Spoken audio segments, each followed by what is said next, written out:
how do you seek strength in your vulnerabilities? Because we all have this, especially in here, the fear of others' opinion is really high on the list. So yeah, how you can. Future-proofing you, one of the 12 truths is a whole truth and chapter about fear. We all have them, right? So the way that you have to do is you have to reprioritize your fear. Okay? If I go apply for that job, I'll get rejected, I hate rejection. I'm afraid I'll be embarrassed. Everybody will know that I tried and I didn't go. Okay, legitimate fear. If you don't work, you will starve and die. That's a bigger fear. So reprioritize the fear, but now let's switch it around. Fear is your friend. Fear is a tool, a powerful tool. Because guess what? Everybody you're dealing with in business is also afraid. They're afraid of losing their job. They're afraid of failing. They're afraid. So how do you turn that around? So I had a digital ad agency a few years ago.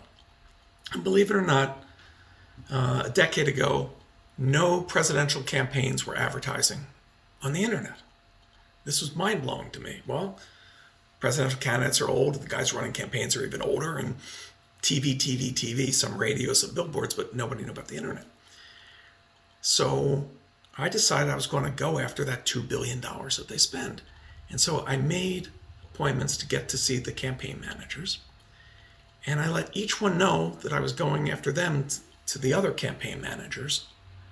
And so now they had a fear. If they didn't do it and the other campaigns do, they'll never get hired again. They'll look stupid.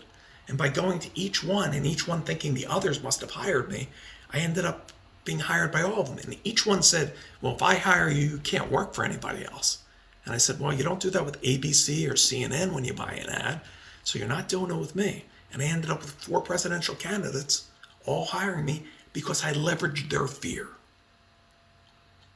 And so I break down the 3 fears that people have that you can leverage for your success. And I realize I didn't cover that and disrupt you, and so I really dig deep in it. And Vin Clancy, the young man that I mentored, that's how he made his big success. He figured out and zeroed in on a fear that wasn't being addressed at that moment in time. And that's the easiest thing to go after.